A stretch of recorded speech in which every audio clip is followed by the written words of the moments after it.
I was in the design and construction industry. hmm However, so that's the right bus, right? But I was in the wrong seat. I see people's potential and I see home's potential. How do you help people shop for a life rather than just a house? Their home should reflect exactly who they are. It should support them. It was like you get down to the nitty gritty of all the lifestyle questions, not just what style do you like, how much money do you have, and how many bedrooms do you need. One person is going to get resentful. They need to really assess not just where they are now, but where they're going to be in 5 or 10 years if they're going to stay in that home. You have to live according to you, not Instagram, not HGTV's newest trend is. Make your home reflect what you want, not what somebody else is telling you to do.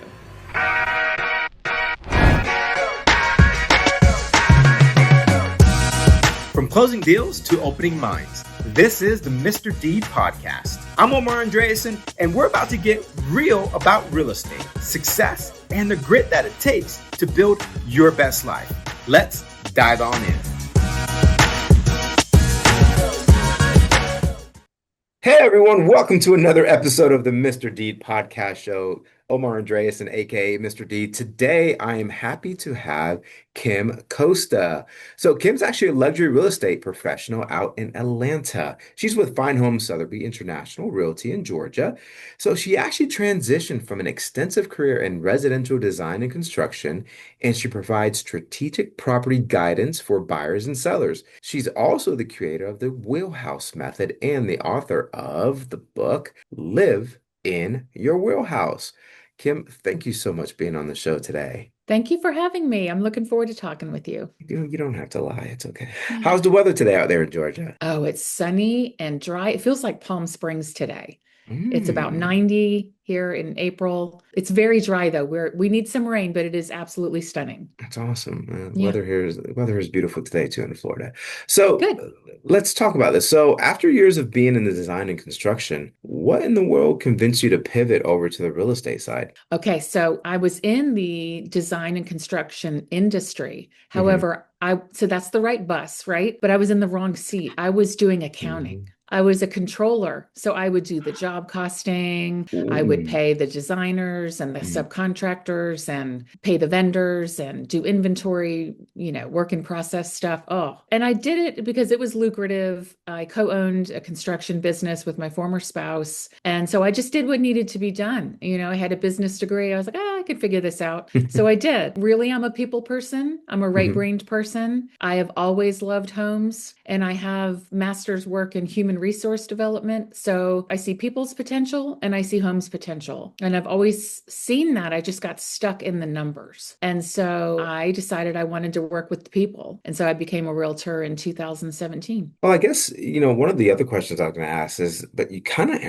answered that already, and now it makes sense. Because one of the questions was going to be, as far as what with that knowledge that you have, how does that translate over to protect your clients from risk that average agents miss? But I guess, when you're writing out those checks and you're kind of seeing the checks and balances, and I guess after a while, you're probably sitting there, wait, one tile company charges this, then another one. You probably see all these different charges coming through. So then you can kind of say, well, you know what? On average, tile costs X. Yeah, and in different tiers too. And Hmm. like I know we need to allot $900 for this particular job. And if we go over, why'd we go over? Was it labor? Was it material costs and things like that? And then, are the items warranted? Do we have to go back and fix things because the product wasn't good or there was something built wrong? So I do have a pretty keen eye for construction as to like if you're going to run into problems later with the way that it was built. You can see it and feel it. So That's really cool. yeah, Love that. All right. I want to talk about this wheelhouse method that you yeah. have. So, how do you help people shop for a life rather than just a house? Yeah, good question. I love the way you put that. So, my accounting background, I now see people as assets, not in a like a focused on a transaction kind of way, but more as like each person is an individual and they have a personality and they have values, and then their home should reflect exactly who they are. It should support them, Mm, it should reflect them, and that means it's balanced. So in the wheelhouse method, we use the wheel of life and it has 8 areas. So it's kind of like you're looking at a profit and loss statement, and there's different departments in that person's lifestyle. And so if they score a 2 out of 10 in career, that would mean that they're in the red. Like I consider like a 5 out of 10, like, okay, they're okay. It could be better, but they don't need to move. Mm. But if someone's scoring a 2 out of 10 in their home and career, maybe they're doing their work on the kitchen table. And then when it comes time for dinner, they've got to clean up all their paperwork. They have nowhere to actually work from home in the home. And maybe they have a spouse that has nowhere to work either. And the kids are running through during Zoom calls. That's a bad score in career in the wheelhouse. So there's 7 other areas: finance, like, can you afford the home? Can you afford more of a home? Friends and family, romance, environment, career, spirituality, and health also. And so you just look at each of those as how are they doing in their home on a scale from 1 to 10? What do people usually miss when searching for a home and the traditional way compared to what the way you kind of break it down with them? Well, a lot of times, and I still do ask this, what's your budget? How many bedrooms? That's not the first question I ask, but a lot of Mm, times it's what's your budget and what area are you looking in? But then you go into, do you need a school for the kids? mm. Do you have any elderly people that may come to live with you soon? Are you going to have any babies? Are you getting a dog? What do you like to do for fun?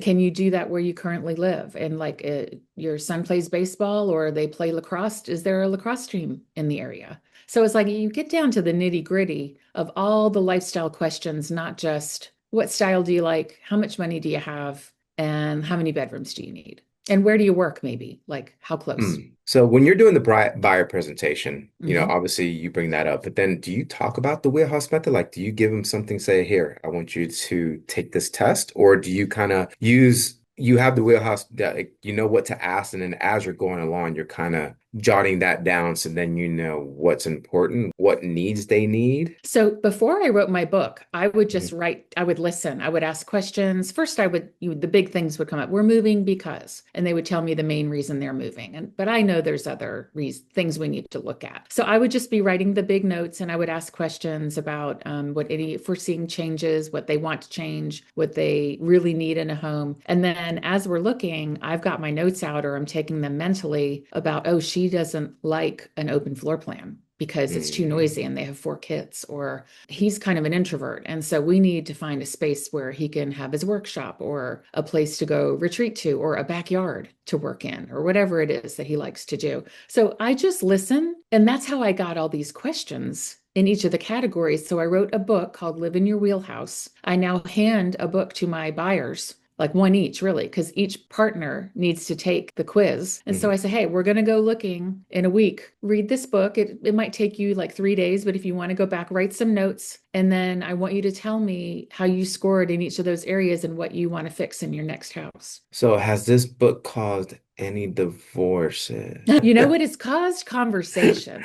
competition within the Well, household? listen, but here's the thing. Sometimes someone's mad and you can Mm, feel it, like you're in a house and someone's not speaking. Usually it's the wife, yeah. because the man usually speaks up pretty well. I've had some people, and occasionally it's the husband. I shouldn't generalize like that. But a lot of times, if someone's being quiet and you can just kind of feel they don't like this house and there's a reason, but they're not going to say anything because they know the other person loves the house. So then what if these folks move into the house? One person is going to get resentful. And it's if you don't bring these opposing wants or needs onto the table, where that even if they don't talk to me about them, because there are questions in the book that I would never publicly ask somebody. And, it's like the things, that come up, like, I don't know, just personal things that I may not discuss with them, but it is in Mhm. the book. They can discuss amongst themselves about what are we going to do about this or that. And hopefully they come to a compromise. If they don't come to a compromise or they bring it up to me,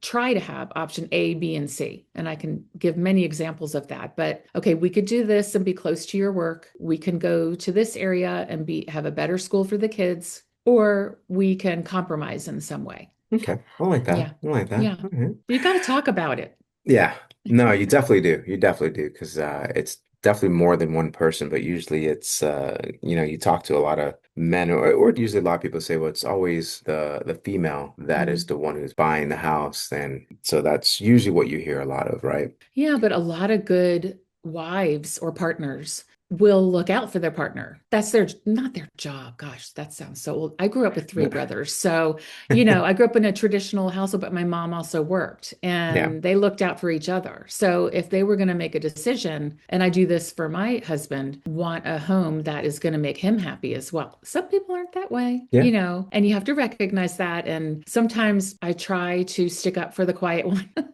A little bit like, and what do you think? Yeah. And they're quiet over there. Well, I try to get it out of them so she can be happy too, or he can be happy too. Love that. Let's talk about designing and then the transaction. So, how do you help sellers identify which renovations drive value versus Mm, those that will waste money? great question. I used to build swimming pools, right, for my Ah, company. And I love where so you're going with talk this. talk about value. I used to hate this answer because you spend $150,000 on a pool and a little outdoor kitchen or whatever, and you tell the people, hey, you're going to get about 50% of this back. Mhm.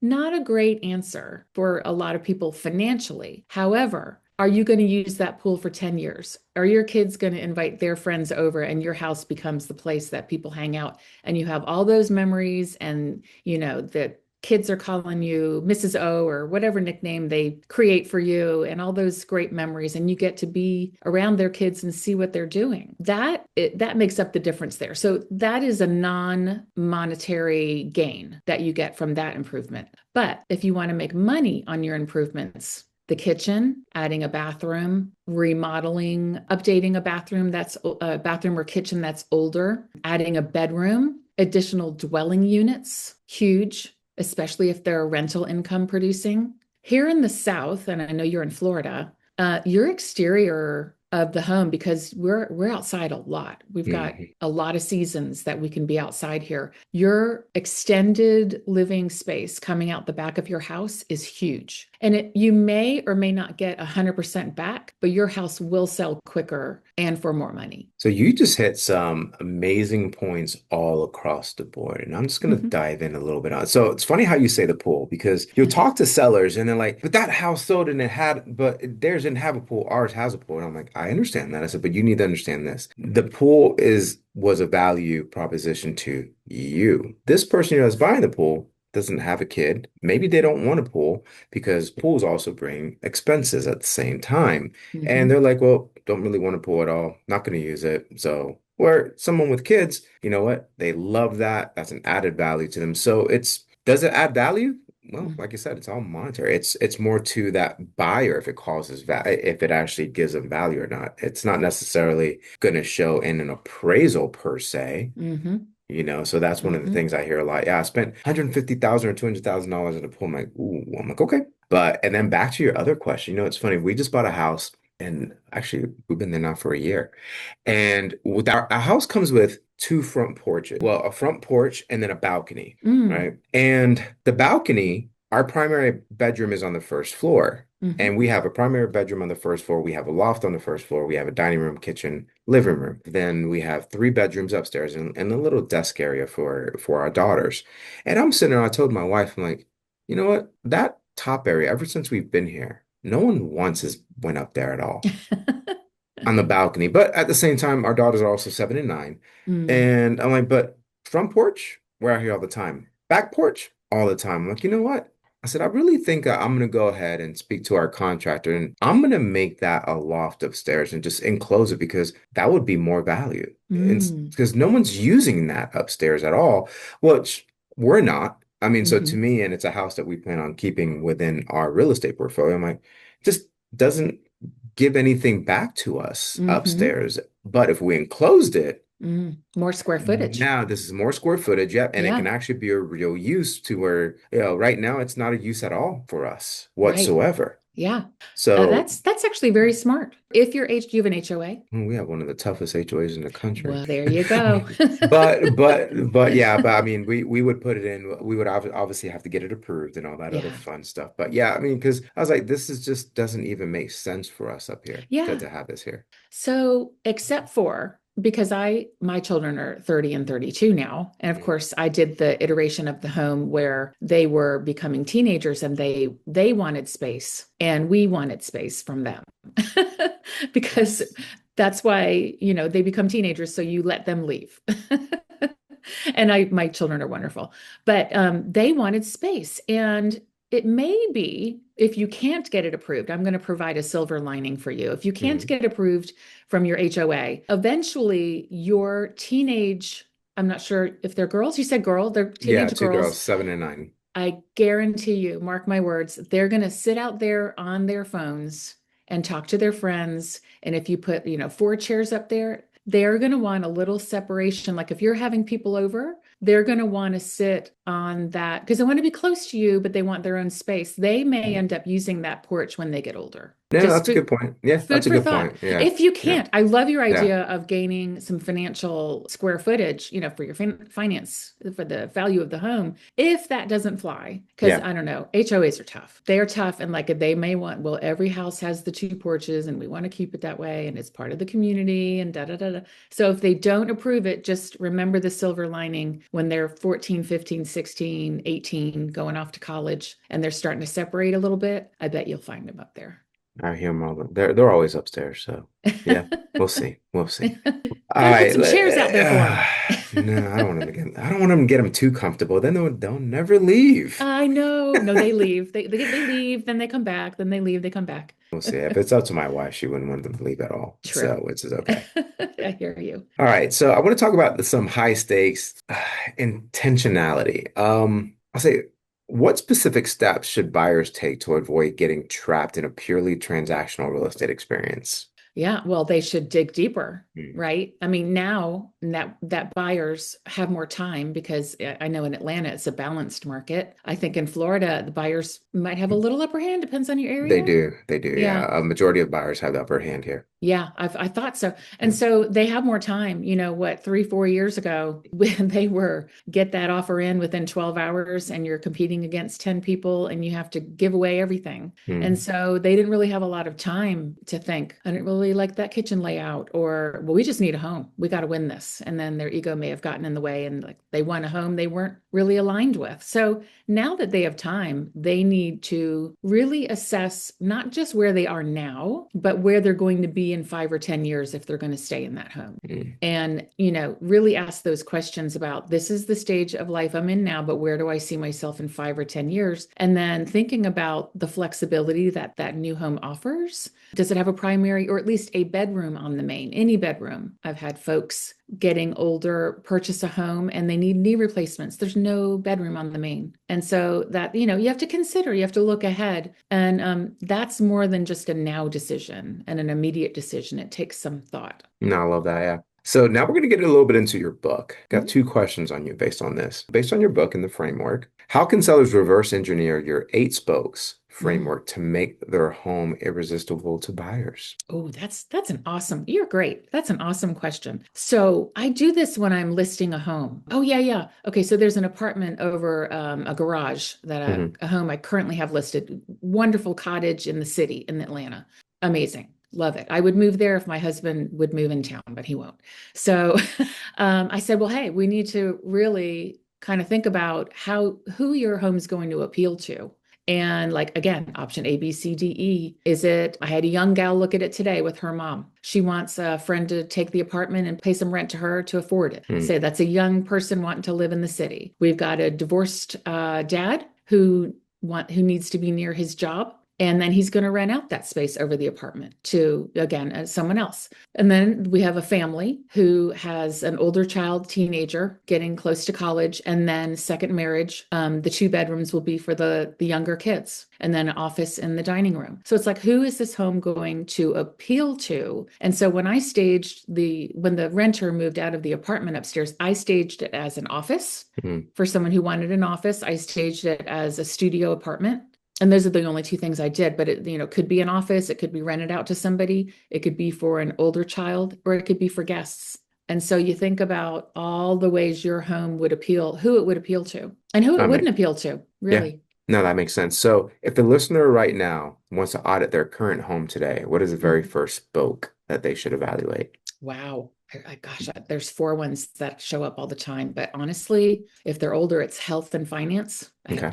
have to put more than one sometimes. I'm sorry. The first one, I can only pick two. Health and finance are the biggest ones. And then family. Are you getting divorced? Did your spouse pass? Did you get married? Are you having a baby? The kid's leaving for school. So it's like, who's in the home? Who's going to be in the home? Is that changing? So I'm sorry, I can't pick just one. No, no. I would tell the person to pick just one. Pick your primary reason. Pick the most important, prioritize each of the eight. I've had people prioritize surprisingly spirituality, people that need to walk to a synagogue and they're looking for a home that's walkable to a synagogue. And so spirituality is the number one area that they're looking at. So I guess it really depends on the person, right? It does. Yeah, makes sense. Completely. Makes sense. All right, two more questions. What is the one, and this is more geared towards the future, which, of course, real estate agents can always tell what the future is going to be.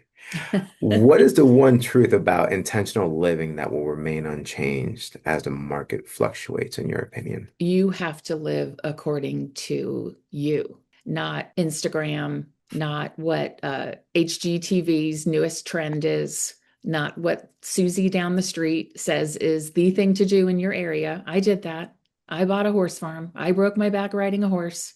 Don't do what everybody else is doing. I'm a golfer. Should have stayed golfing.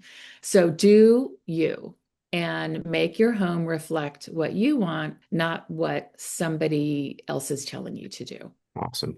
Last question. So if you could leave just one D behind, one action, mindset, or even a lesson that you've learned throughout your career, what would that be? Or anything maybe you were like, if I can change something, if I knew what I knew now. In my past? Yeah. Or in my past, I would have been writing my entire life. Wrote when I was young. So this goes back to, who are you? What did you like to do when you were young? Are you doing that now? And what are you doing that you don't want to be doing? And so for me, that was accounting. And so look at those things. You only have one life. I'm turning 60 in a month. I hope I have another 30 years. And I really wish I had 5 books under my belt and 20 short stories. And I would have read more fiction and I would have written more. So I still have 30 years to do this, but I really enjoy it. And it's where I disappear, when you're doing something you love so much that time escapes. And like I'm on another planet when I'm doing that. And so I love to write. I won an Oprah contest back in the day and proceeded to tell the Oprah Winfrey Show not to come to my home because I had broken my back and was very uncomfortable. And then I didn't write again really for the next 15 years until I started writing my book. So I would go back and do what I was made to do. And you would have Oprah come still to your house. Yeah, I would have. Yeah, come on. I would have sucked it up and hired people to help me get it ready because I was walking around in a walker. I mean, the magic of television. I'm sure they can make things happen. She was my hero. Yeah. What was I thinking? It's all right. You weren't. No, it's okay. It's okay. But it happens. No, but you know what, Kim, absolutely amazing having you on. Definitely, guys, listen, get her book, read her book. Hopefully it doesn't cause a divorce, or maybe it might cause a divorce for the right reasons. I don't know. Now if maybe you're going back and forth about what kind of house you should live in, where you should be, etc., what really is the number one thing for you, maybe this book will help you. So I would say, guys, make sure definitely pick up the book. We're going to have all of Kim's contact details, all her social handles below, links on how to get her book as well. So Kim, just wanted to thank you so much for being on our show today. I so appreciate it. It was great. Thank you. Thank you.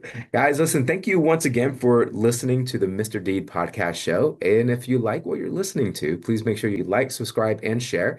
And we have a new episode that comes out every Thursday. Thank you very much and have a blessed day.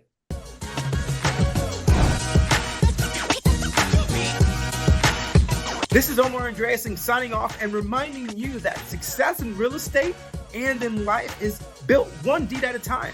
Until next time, keep it real, stay sharp, and don't forget to give life a big whammo and keep moving forward.